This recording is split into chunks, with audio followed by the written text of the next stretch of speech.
right, everybody. I am so excited to have my friend Dean Steinman from Ortho Marketing on Hey Docs today with me.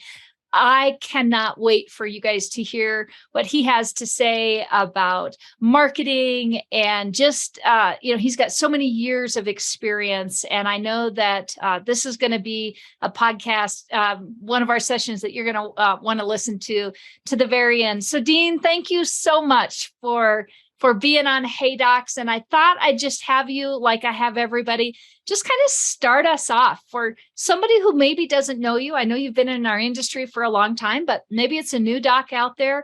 Tell me a little bit about yourself, how you got into this, and about Ortho Marketing. Got it, Jill. Thanks so much for having me. I'm so excited to be here. You've been on our podcast many times, and you're always a delight. And one of our biggest podcast listens of the year is the ones that you do with us. So I'm so happy that to be able to reciprocate. And yes, I'm excited to be here. Thanks so much for inviting me, and thanks for that great welcome. So a little bit about me. I'm Dean Steinman. I'm president of Ortho Marketing. We're a marketing company. It's Ortho Marketing is not just a name; it's what we do. We market orthodontists, and we help them take the practice to the next level. We're doing this almost about 15 years now. I'm in this industry. Wow! I've been running my own marketing company for almost 30 years, and kind of stepped in a little background as a good friend of mine, Dr. Barry Glazer. A lot of you people know who he is. One of the world renowned orthodontists and Invisalign providers in the world. Asked me to help out with his practice. So of course, I'll take care of you. I became his biggest source of new patients, and he's like, "Whoa, this is pretty good." Luckily for me, at that time, he got a job with Invisalign, and he would go around the world and tell people why they need to put Invisalign in their practice. And it was nice enough to say, "This is the company that I work with, and I hire them." And he puts his name out there. And fast forward 15 years, hundreds of practices we worked with over the years, all over the country. Canada, Europe, we've got clients all over the place. And, I love what we do. We're in the smile business. Our job's to make our clients smile. And how bad could it be if you're making people smile? Right. So we have I love what we do. We come up with new, fun, creative ways to make our clients dominate the market, position them. And of course, if anybody ever wants to say hello to me and talk about the Jets, that's you probably follow me. I'm a big Jets fan. So yes, I do. This is our year. Woo, JETS. So that's the way to butter me up right there. Everybody wants to say hello, to start off with that. I got like 3 emails today randomly from people. And the first thing they mention is Jets to me. So I don't know how I got out there. I love it. So you've been doing this a while. We've done, like you said, we've done some webinars together. We've done some podcasts together. But when I have clients come to me, I think marketing can feel like such a broad thing. And I want you to just break this down for some of our listeners out there. Can you just kind of talk to us about some of the main areas that when somebody says, "Oh, he's in marketing," well, that could mean a lot, right? But let's break it down to what Ortho Marketing does, but also maybe what you're seeing. I mean, you've been doing this like I have. We've been in this industry for a long time now. And marketing has changed the way we do marketing for our practices. From where we started, I can remember it was yellow pages and, print to now everything is online and, nobody even knows what a yellow page is anymore. So can you talk a little bit about marketing and where things have gone and where things are at right now and where you guys are kind of feeling the pulse of the industry right now is? Marketing is always adapting and always changing. And that's one of the things I've mentioned in every podcast I do is, and I say this to every practice we work with, you have to adapt or die. If you don't adapt and embrace technology, it's not going to happen. You're not going to be able to be out there. It's not about you. It's about the patient. It's about them. And that's the hardest thing. Who's listening or watching? Right? Exactly. It's not about you. Well, I don't want to be on social. I don't do Facebook. I don't do Instagram. No, you don't, but they do. Okay. Well, our phone, you have to call us during these hours. Well, that's not when they're available. They want to, we're in a 24/7 world now. So you Right. need to adapt your practice. And right now, for me, it's marketing is, you're right, it's very broad. It's so many different aspects of marketing, but in a nutshell, it really starts with your website. Okay. That's the center of the universe. That's the sun. And all the other pieces are the planets. So, as an analogy. So you have to make sure that your website, it, talks to the person who comes to it. Nobody goes off the dentist website unless they want to book an appointment. That's it. They want to know who you are, what you're doing, and how to contact you.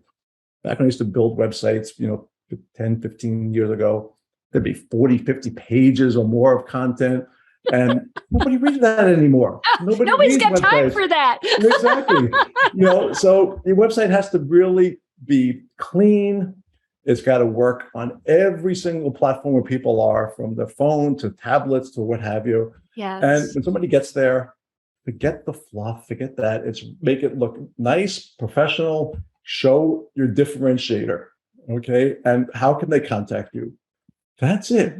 And then from there, you can talk about different ways about getting them in, about booking, because there are so many different ways. Well, everybody only wants to call us and talk to us. Nobody picks up the phone, guys, anymore. Oh, gosh. You have to adapt, and you have to have multiple ways. People pick up the phone and call. They could schedule an appointment. They could book a calendar. They could chat and online and do it that way. A lot of different ways to do it. But a website, it said nobody goes there unless they want to book an appointment. Okay. Yeah. Plain and simple. That's it. It's not Etsy or Amazon shopping around. That's there. You got to convert them, and you've got seconds to do so. Seconds. Yeah. So marketing is really, in my eyes, it's getting butts in the chair. That's what my job is. At the end of the day, it's I don't do anything but get you appointments. Yep. That's it. From there, you do what you do best. And what I find is focus on that, Doc. You are an expert. You went to school to make people smile. Yeah. Okay. Yeah. I went to school to make you smile. Okay. And I learned about marketing. And when you say Yellow Pages, my first job out of school was with the Yellow Pages. That's where I learned marketing. There was no Google. I would carry that big yellow book around New York City. And that's what I learned about sales and marketing. And I loved it. And I forward into like I can't work for a corporation anymore. And that's why I started my own company. Yeah. But marketing, and then there's a lot of different peripherals to it. You've got everything from paid advertisements to social media to emails to referrals to what have you. But at the end of the day, it's all about converting and bringing new patients into the door and making yourself stand out differently. I get calls 2, 3, 4 times a day from company people, practices that are looking to hire us. And they ask me what makes me different than anybody else. And I kind of ask them, what makes you different? And you're in a market where, if you've been there for a while, if you're a more mature practice, you've been there 10, 15, 20 years or more. And back in the day, you were only game in town. Yeah. Or you had not much competition. Now think about it. The people that were referrers to you are now competition. Yeah, for sure.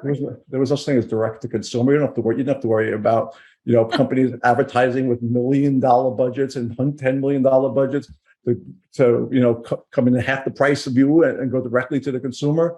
So it's a lot harder to do that. So, from a marketing perspective, my job is to make you stand out differently. What's your differentiator? And I always ask the people, don't tell me you offer the best service, because everybody offers the best service. So what makes you different? Why is your practice different than somebody else? And at the end of the day, people are going to be very, very price conscious and want to go the Groupon, the low route, or price shouldn't be an issue as long as you give them the good service, but without saying we give you the best service. That's great. And you mentioned paid advertising, and again, I talk with docs all the time, and we're helping them set up their marketing strategies and, trying to get them to the right company that can set up their website and, help them. And, and I've got some docs that want to do the more DIY route where I'm going to do it myself. And I've got some that are like, I see the value in hiring somebody else to do these things for me. And so I want to ask you again, you're doing this day in and day out. what do you think is hot right now? And I know that this can change from month to month to year, but if somebody were saying, Jill, whether I hire somebody or I dabble, put my feet in the water and try and do it myself, where do you think practices, doctors should be focusing when it comes to paid advertising? Or do you think they should be focusing on that? They have to pay paid advertising. You can't sit back and wait and hope somebody, finds you, or otherwise you'll be out of business. You have to have an advertising budget in order to survive and thrive. Mm-hmm. You have to. I get clients number one on Google, but you're really number 9. Okay. So if you go to Google, and it's called the SERP, a search engine results page. So if you do a search for orthodontist near me, orthodontist New York City, Invisalign, Cleveland, whatever it is, up top, you're going to see ads, 4 ads up top, the people with budgets. Then you're going to see the maps, the local pack they're called. All right. There's 3 people there. Then you've got the organic stuff. So if I get you number 1, you have to jump through 4 different ads, and you have to jump through the local maps as well. So you have no choice but advertise, and you have to advertise not just on Google, but you have to advertise on social media as well. You have to have retargeting ads going. You have to do geo targeting, so people in the area who branding campaigns. There's a lot you have to do. You can't just sit back and do it, and you have to use the right technologies. Anybody that says that they can do it themselves, what if a patient says, I'm going to go to Candid, I'm going to go to Smile Direct? Same thing. Sure, you can, but most probably you're going to end up calling the expert afterwards and saying, help, because things are changing. Yeah, I'm on the cutting edge of technology, and I'm Google certified and Facebook certified, and there are things beyond me, and I'm up to snuff on everything. So if you think that you can do it yourself, that's just not going to happen, because you don't know how to test things. You don't know how to do the right budget. Google's job is to take your money. Facebook's job is to take your money. So if you don't know how to play that game right, all you're going to do is just give them the money, and then you say, I got bad leads. Yeah. So you have to know how to manage that. So you have to have an advertising budget. And then people say, well, how much budget do I have to spend? Yes, that was going to be my next question. Break that down for me. If I'm a smaller practice versus a larger practice, is there some rule of thumb that goes, goes with that? Well, according to the ADA, okay, I'm using that as a barometer, 10% of sales. Okay. Use that as a barometer. Could be lower, could be higher. I got practices that are spending 15, 20% of sales, very, very aggressive, and are doing tremendous on it. Yeah. Practices that some doing less, but it works accordingly. Generally, the more you spend, the more you'll get out of it. Like anything, but the return on investment is real easy to make, and marketing is by far the number one investment you can make, unless you bought, Tesla on the IPO or on the open, or Google, or Microsoft, 20 years ago, 30 years ago. Marketing is going to give you 2, 3, 4, 500% return every single year. Nothing gives you that. Nothing. Yeah. Okay. So it works, right? No doubt about it. Typical orthodontic patient, $6,000. Okay. Yep. How many patients do you need to make your money back? If you spend $10,000 and you get 4 starts, okay, it's working. You're making 2.5 times your money. It's 50% return from that. So, and that's on the small side. Depending upon how competitive your market is, but you have to have the marketing there, and you have to have the technologies behind it. That's also what makes marketing go. Is the technologies behind it, and and so you do what you do best, Doc. You make people smile.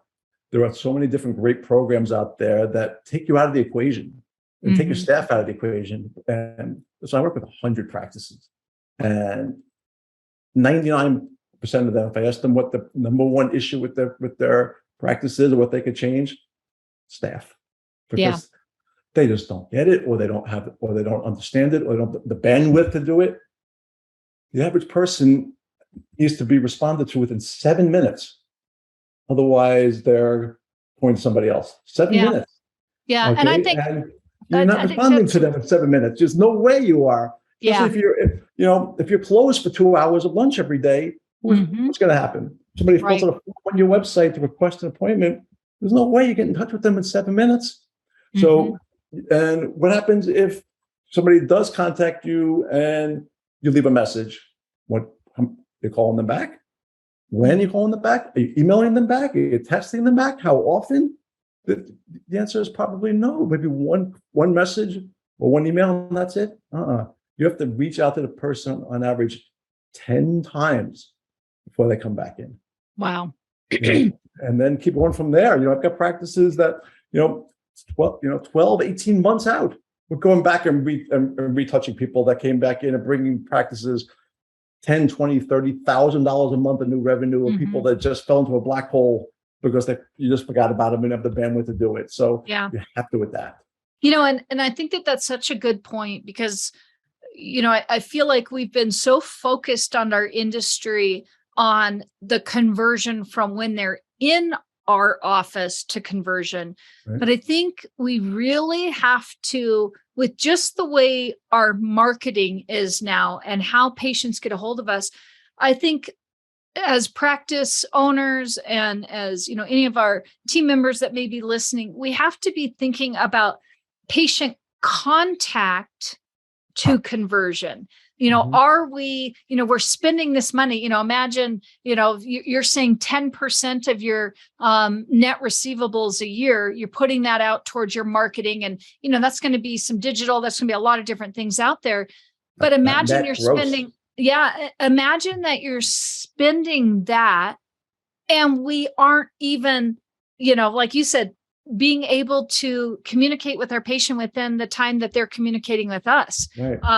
And so I think, that old mindset of, well, they'll call back, or, I'll get to that email inquiry at the end of the day, or I'll get to it. I hear this from my front office all the time. I just don't have time to check emails, or I don't have time to respond to those email pings or whatever. That's thousands and thousands of dollars that we could be losing because our patients are saying, well, it's kind of like, well, they didn't answer the phone. Now it's, well, they didn't respond to me through, my email ping, or I didn't have an easy way to schedule an appointment. So I'm going to go to the next doc that's out there potentially. 85% of people go with the first person that had a two-way conversation with them. 85% close. So the first practice that gets a back and forth is going to get them 85% of the time. Okay. Wow. But and again, most practices don't have the bandwidth to do it. Yeah. And you can't wait. Just put yourself in those shoes. If you're going to want to go to a restaurant tonight, or Saturday night dinner, and you can't book an appointment, you can't book a reservation, and if you leave a message, are you just going to wait, for a day or two to see if they get back to you, or are you going to fill out a form and hope they get back to you? No. Absolutely. And that's going back to the next one. Exactly. And I think that's where we have to have this mind shift in our industry, that it's kind of almost funny that we've got all these other industries that are at our fingertips that are doing this, and yet we're not. Look, the forest for the trees, just step outside. That's what's hard. It's hard to get out of your comfort zone, but it is. You have no choice. You have to, because if you don't do it, somebody else will. If you don't run the ads, a competitor will. If you don't run the ads, Candid or Invisalign themselves will run it, and then they'll give it to somebody else. Yeah. Or a dental office who's offering Invisalign now will spend the money. DSO has got the cash behind them, so you've got to compete there, and you have to have an automation process in place. Ideally, take yourself out of the equation. The magic wand is waved. You have a great staff, and again, you make people smile. Just focus on that. Yep. Let technology and let experts drive people to your website. Let them communicate with them. You just do your best. We'll get them in the chairs. You do your console. You and your or your TC, do it from there. And then if you don't close them and they're not ready for a start, or if they want to recall, you have to have a program in place from there. Otherwise, you forget it. They have a black hole, and you're too busy. And think about it. Say if you're a good practice, you can give me this number. What percentage of practices for people who are ready close to get people to start? What's the average close rate? I think the average close rate is probably around 65%. Exactly, I think 65%. Yeah, so, where practices think their close rate at is right. 85, 90, 95%. 60 to 65 is the number. So Yep. you're right on. I knew you'd nail it. I passed. So you did. So think about it. Can you afford 35, 40% of the people who came into your office? Yes. Okay. So just to not get them back again. That's, and if you're a semi-busy practice and say you do, on average, say if you do 20 consults a month, 30 consults a month, take 20 consults on, for a small practice, and 60% of them, that's 12. It's 8 people a month. It's almost 100 a year at $6,000. Yeah. Okay. That's like, I call that our low-hanging fruit. Oh, like if God. we can.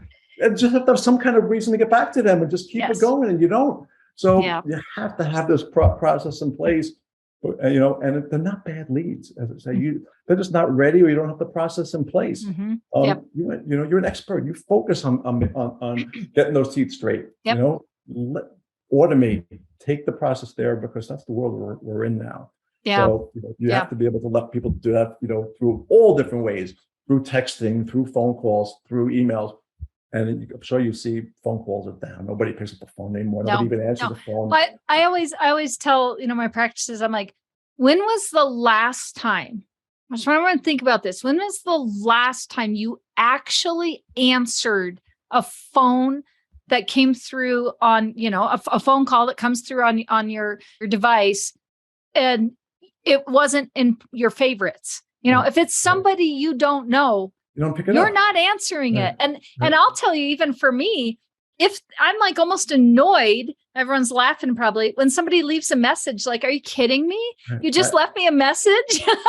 Now I have to. Commercial. That guy is like, like, I forget what it's for, but what did they do wrong? Well, you didn't tell them what time to call back. No, nobody. Don't leave a message. Nobody picks up nobody leaves messages. I can remember last time I checked my voicemail on my phone. I probably have 900. If you want me, text me, or email and me. that's when I respond, or email me. Because I just don't pick up. My wife's like, I left a message for you. You didn't pick this up. I'm like, why didn't you text me, my love? You should know better than that. Exactly. You can message me. You can message me on TikTok instead. Yeah, exactly. DM me. So here's what I want to ask. I work with a lot of startup practices, and I get asked this a lot. And this is kind of a twofold question that I'm going to ask you. So the first thing is, if you're new, and you guys do a lot of new practices, I know you guys do a lot of website builds for new practices. How do you think that they should build up their brand awareness? Like, how does that look to you from a marketing company? And then my second part of this question is, if you're helping them with their website, do you think it's more important to have this really beautiful visual website? Or, I think I know the answer. Well, I do know the answer, but I just want to hear it from you. Or a website that functions well out there. So I know I'm kind of hitting you with two of them here, but brand awareness and then function versus appeal. Well, when you talk about brand awareness, that's so key, especially if you're in a suburbs.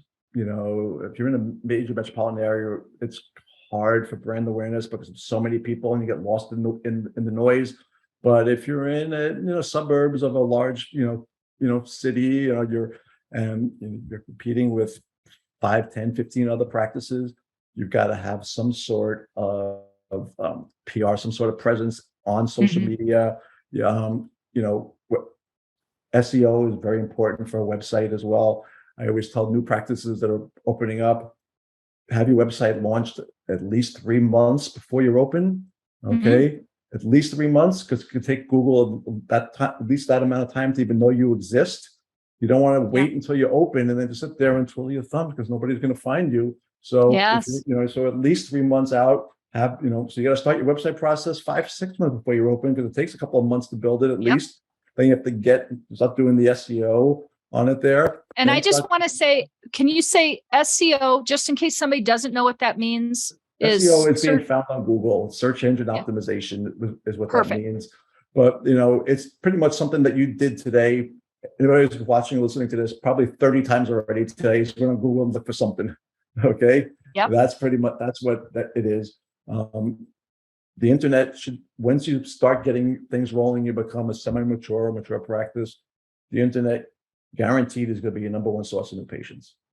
Guaranteed. Yes. Every one of our practices, the internet's number one. But the internet's a big place. That includes social media. That includes, reviews and whatever. As a whole, you have to have all that available. So when it comes to building up your online brand, I like to cook. I always use this analogy as a recipe. You can't bake a cake with just flour. You have to have all the ingredients. The same thing with building up your brand and your marketing. You can't just do this or that. So we're an all-in type agency.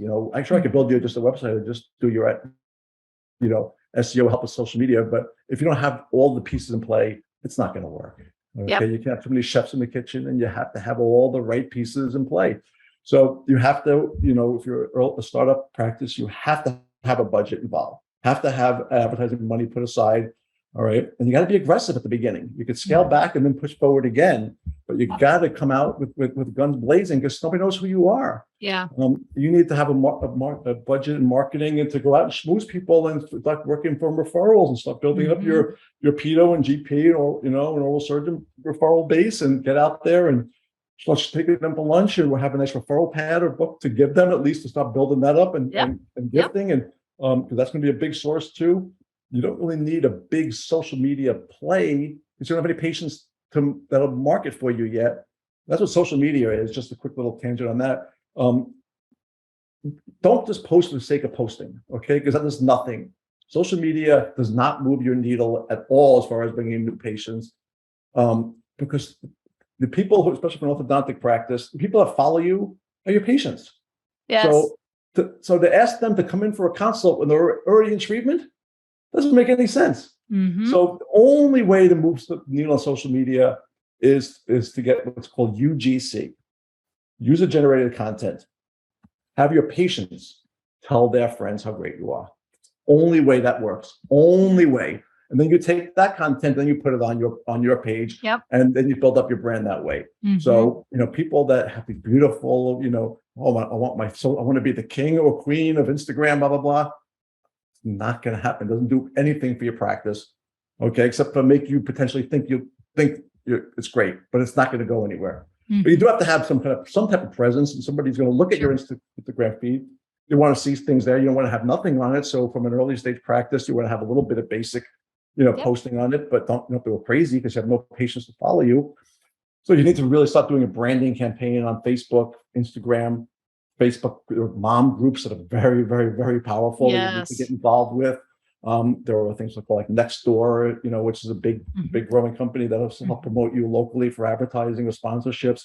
So once again, we're in a pay for play world. You have to advertise from a new practice. You have to have a budget. Don't spend $100,000 building a waterfall in your office. Okay. You can do that. You can do that later once you're making money. Exactly. Right. And I can't show this. And I want to have all this glitz and it's beautiful. Just take one step back and just don't spend $50,000 on that marble. Okay. Spend $5,000 on that, $10,000 on marble. Take that 40 and put it into a branding campaign. Then you can worry about it later. Yep. That's hopefully great. That answers question one. Question two, the website. Okay. 75% of people, that's where they're looking. Yes. You can't have too much glitz. You can't have too much stuff going on 5 by 3 inches. You can't. Yep. So functionality is the key. You want it to look nice, but at the same time, when somebody's there, who you are, what you do, and how can I contact you? Yeah. That's Invisalign provider. You want to have Invisalign on there because Invisalign has done an amazing job promoting their brand. People think braces are Invisalign's braces. Braces are Invisalign. It's like Kleenex. So even if you're not an Invisalign provider, you're not going to be using it. Still have that there. Yeah. So make sure people can find you. It's those keywords that you were talking about that promote and help with that SEO, that search engine optimization, that help people when they're out searching and they type in, I want Invisalign. And if your website happens to have that word on it, or, I want braces. It's not putting the word on it. It's, I wish it was that easy. I know. And I'm dumbing it down just a little bit, but the goal is, making sure that it's functioning, and it isn't just a whole lot of pretty pictures with people smiling. And there's nothing there for the behind the scenes to read and see and know what all those pictures are, or know what that website is really about. Right, exactly. So that's super important to have. So to answer hopefully your question in part 2 is, you want to, when you're starting out, have a website built, and it could be 8-10 pages, You need to have your Invisalign pages, your teen, your adults, about you, about the practice. That's it. Get it out there. You can always change it. A website's never finished. It's always a work in progress, but at least you have it there. And then it's got to be submitted to Google the right way, so Google knows you exist. All right. And then you hit the ground semi running there. Yeah, that's great. This is, I love talking to you every time we get together. I feel like we just have such a good conversation, and you're just dropping all these, pearls out there to everyone that's listening. So as we kind of come to an end and, kind of finish up for this session, and I'm hoping you'll be on Hey Docs again with me. Jill, I always love to hang out with you, even though we're 2,000 miles apart. It's like we're a big hug right now. I know it. Just air hugs. But what would be like a few takeaways that you would tell somebody who is looking, maybe they're in that new phase where they're saying, okay, I'm going to be doing, a practice and I need to get going, or I've been going, but I really need to, I just don't have the time, the energy to do ads. Or I think this is a key one too. I'm an existing practice that's got a website that I haven't looked at or touched in 10 years. And I think it's time for me to take it to the next level. Can you give us just a few little takeaways for docs out there? Look at your numbers. Don't make change for the sake of making change. 80% of the practices that come to us came from another agency because they weren't happy with the results, or they were not getting the response or service that they need. I'm in the service industry, just like you guys who are listening to watching this. You're a commodity. I'm a commodity. We're offering service that other people do. You might not be the cheapest person in town, but again, if you offer good service and people like you and you take and you care, that's what's important. So when somebody comes to me, I don't just say yes to anybody. I'll work with. It's going to be a good match across the board for both of us. Somebody that gets it and understands what marketing is, and understands. Let us do what we do best because we're good at it. And the same thing with you. When the patient sits in your chair, do you want them to tell you how to move? This tooth or this, or make sure you do it? No, you just sit back and let me do my job. Yeah. So when it comes to anything here, look at your numbers. If you see that your numbers are, especially not over the last year, 2021, it's a bubble. All right. Yeah.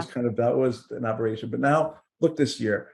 If you're flat, okay, you need to do something about it. If you're down, you need something about it. If you're growing slowly, don't rock the boat, because that's good. All right. If you just see a steady growth, don't make a change for the sake of changing. But make sure that you're adapting. Ask other people. Okay. Do a little market research. Ask people, what do you think of my website?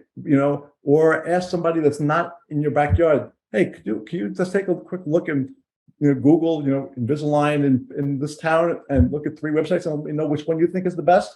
And if 3 or 4 people say that your website doesn't look good, or they can't even find you, different story. And if another takeaway is, if you see a competitor that is a thorn in your side now and is running ads and is all over the place, you got to fight fire with fire. You got to do it. Yeah, that's good. Don't be afraid to spend the money, because it'll come back to you, guaranteed. Yeah. Nothing in this world is guaranteed, but death and taxes and hardship for Jet fans. But besides that, you have to just look at the numbers. Don't lie. It's all about the numbers. Yeah. So if you see competitor running ads, they're doing well, and you need to fight it. If you see your numbers, down, up or down. Don't change for the sake of changing. And also make sure the people that you're working with communicate and make you happy. Yeah. And that's what it's the same thing with my company. I make sure that my team, we go over and above just to have relationships with our clients, to be able to get to know them, because we want to, help them. We're an adjunct to the practice, and we're an arm for them. And we get all our business from referrals because we try to take care of our clients, and they tell their friends about it. So, that's something to look at, is just, are you happy? You're getting the good results? Are you getting the service? You have to email info@ and hope somebody responds, or you can pick up the phone and do that, or can you actually call up the owner of the company and just say, hey, things are going great, or things are not going great, and be able to do that. So, just put it that way. And if you're growing your practice and starting out, and you're going to be opening up in the spring of 2023, it's time to start now. Yeah. Okay. That's great. That's Good advice. A tip there for you there. You got to start now. The website will be ready in a few months, and then you have to get it in Google's eyes. And then you come up with some things. The first 10 patients could get this off, or whatever it is. Welcome to the community. We want to give back, something along that line. There's ways for us to come up with some good, fun strategies to do it. And again, you're in a smile business. Make people smile.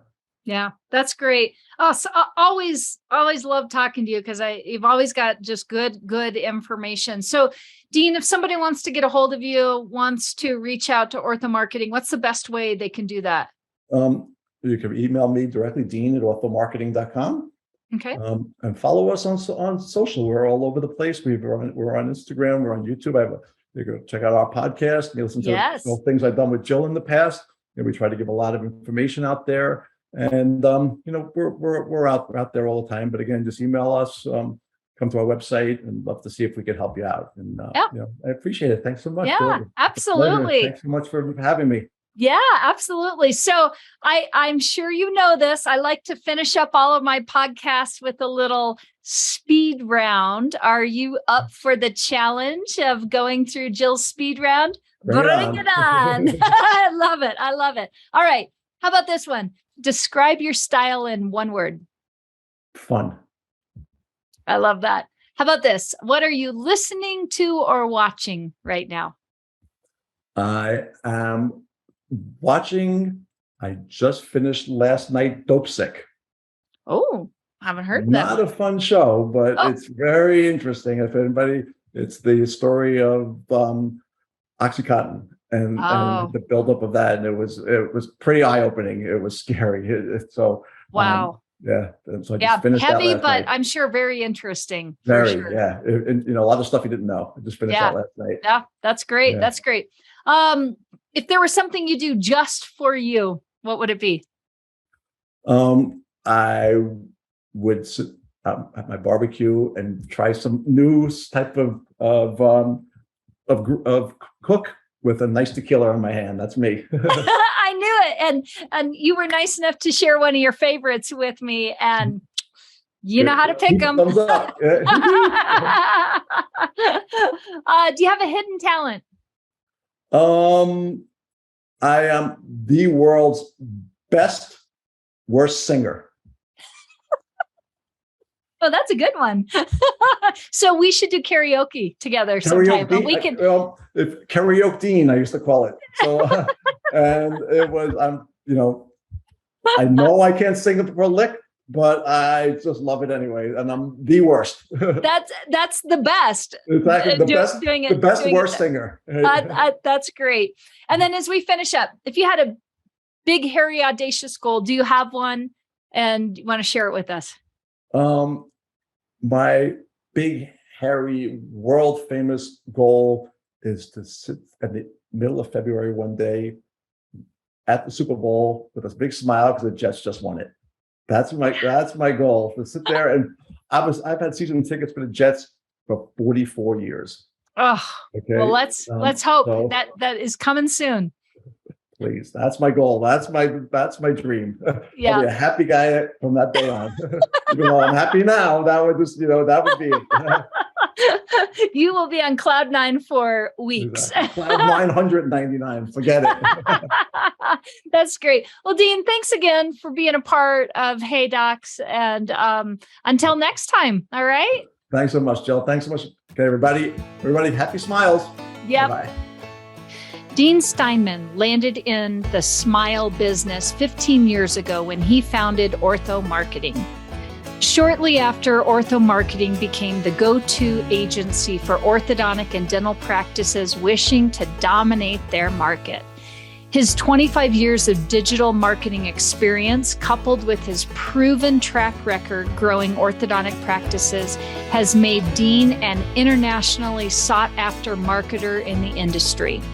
When Dean isn't helping clients, he's rooting for his beloved Jets, Jets, Jets!